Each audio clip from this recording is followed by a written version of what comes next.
And we're live. Welcome. Hi, thank you for joining me.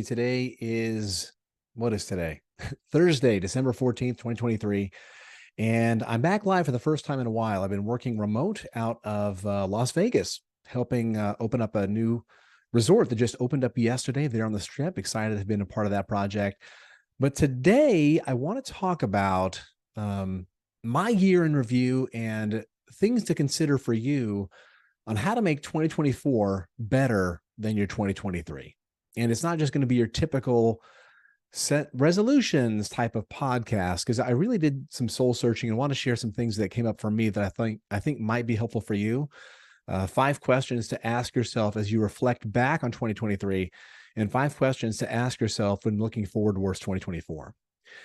And this started because every Tuesday morning, I am part of a journaling group that meets on Zoom every week.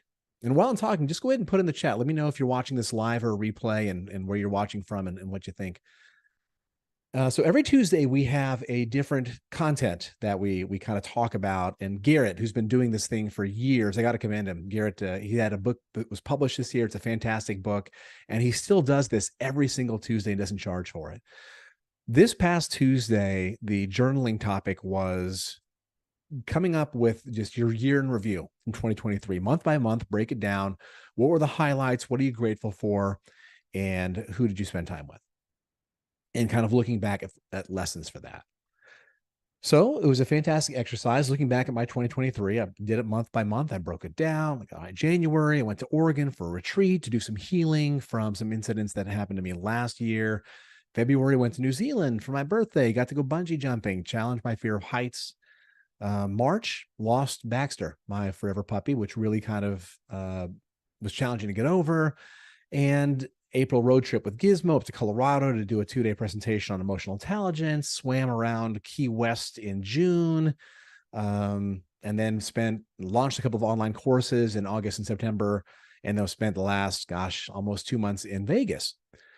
So looking back at that, as the year, and I don't know if you're doing the same practice or not, you look back and you see kind of what were the highlights of the year and how did it turn out for you? And going through this process, I sat back and I made some big observations as to, okay, these are my goals. Did I hit them? And then a thought occurred to me that going through the year, 98% of my year in my recap is unaccounted for. So I'm looking at essentially 2% of what happened over the course of the year, and I'm judging everything else through that lens. And if I'm wanting to analyze how I'm living and enjoying my life, is it fair to do that by only looking at 2%? And, we're going to talk about how to look at this more objectively, and what is that? Why does this even matter? Whenever we set goals, and even resolutions as you're heading into 2024, generally we set them because we want change. We want to be different, or to move towards something that we're currently not making as much of a focus or a priority. And, looking forward, and then even looking back at 2023, I think of the quote by Robin Sharma, who said, "Don't live the same year 75 times and call it a life." So looking back at your 2023, here's some just important questions that I think would help frame how you're going to set yourself up for success in 2024. Because if you're wanting to look ahead, let's look back at the past year and ask ourselves a couple of questions here. First question I would have you ask yourself is, how am I different now than I was at the beginning of the year? How am I a different person ending 2023 than I was going into it? And I think that's a really important question, because if we're just looking at what we've accomplished, okay, great. I swam around Key West. Okay, how did that change me as a person? How am I different now? Yes, I've had that experience. How did that experience and preparing for it change me? I guess just in regards to that, from a personal standpoint, like I'm stronger now than I was starting the year. I'm more flexible. My shoulder doesn't hurt anymore because of the work that I did rehabbing them to be able to swim. In regards to other elements of my life, losing my largest client back in March, I'm more driven. I've adapted. I had 3 goals going into last year. I guess I'll start with that as well. Swim around Key West, launch 3 online courses, and write my book. So in going back to the first question of how am I a different person now than the beginning of the year, the second question is, what was my part in contributing to that, intentionally or unintentionally? So that's the second question I'd have you ask yourself. What is your part in contributing to that change of who you are, either intentionally or unintentionally? And like for me, it was dependent on my goals. So I set these goals and they helped change me as a person. The swimming goal helped make me stronger, helped get me fitter, and helped me realize that even at 44 years old, I'm still capable of doing a lot more than I give myself credit for. Launching 3 online courses, that helped me learn how to pivot my business and learn how to shift and really be able to serve people in a way that's very meaningful for me. And then going to Las Vegas, that was something that I guess I kind of just reached out. It wasn't something that when I started the year was on my radar, but just I contributed by looking for opportunities on LinkedIn and found a fantastic one. And man, what a difference that opportunity made for me. And then writing my book, and that's taken a big detour. I hired a ghostwriter that I wasn't very pleased with, and I've gone in a completely different direction now in how I'm planning to do my book that I'm writing entirely by myself at this point. So those are the first 2 questions. How are you a different person now than at the beginning of 2023? What was your part in contributing to that change, either intentionally or unintentionally? And the third one, did your goals even matter? So whenever you set goals or resolutions, whatever you want to call them, heading into 2023, did the resolutions or goals that you set impact you? Because sometimes we set goals and then we're not even close to setting them or to accomplishing them. So were the goals that you set essentially relevant for the change that you had in the course of the last 12 months of your life? And if they did affect who you are, the fourth question, how did they affect who you are? Like my goal of writing my book, did I accomplish that goal? No, I didn't. But it helps shift me in a direction to where I learn to be more self-reliant and use different tools and think about what is the content that I'm wanting to put out. So even though I didn't actualize or set that goal, it helped change my thought process in order to what I want to do to achieve it and what's my intention of writing it. And that's the fifth question. What's the energy or intention of the goals that you set for last year? Did you set a goal because you thought it would be cool to achieve it? Did you set a goal because it's been a lifelong dream of yours? Is it even your goal? Did someone else tell you you should do this next year and then you did it? So what was your energy or intention behind the goal that you set? And I famously use my wedding cake on the floor analogy. And if you haven't heard it before, I was at a wedding 8 or 9 years ago. The bride went to cut the cake. The venue didn't lock the legs of the table out all the way, and this 5-tier cake falls all over the floor. The guests freeze, but the bride didn't freak out. She started laughing, and then everyone in the room started laughing. And my analogy is there's always cake on the floor. Like a cake on the floor is just something in your life that was unexpected that you didn't think should happen, but it happened, and all you control is how you respond. So I'm going to stick with the cake analogy, but going in a slightly different direction, because you want that cake. You wanted that cake. So let's say that your goal was to have that cake for 2023. Now, are you willing to bake it? And what I mean by that, and this kind of ties into the energy or intention of the goal. Sometimes we just want the outcome, but we don't want to do what it takes to achieve it. So if you want the cake, is life giving you the batter, the eggs, the sugar, the stove, the pan, and you're just unwilling to put it together to bake the cake? Well, then you're just wanting the outcome. You're not wanting to bake the cake. And this ties in with how I viewed 2023. And whenever I went down my list of things, realizing that 98% of it's unaccounted for, the baking of the cake and learning how to bake the cake, that takes up most of the time, as opposed to just putting it in the oven or actually eating the damn cake. So whenever you're asking yourself these 5 questions, how are you a different person now? What was your part in contributing to the goal? or to the change? Did your goals even matter? How do they affect who you are? What's the energy behind it? I want to make an important point here. Things don't take time, they take effort.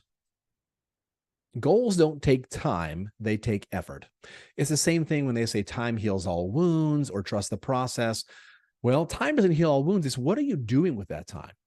How effective is your process in order to achieving your goals? And this can be personally or professionally.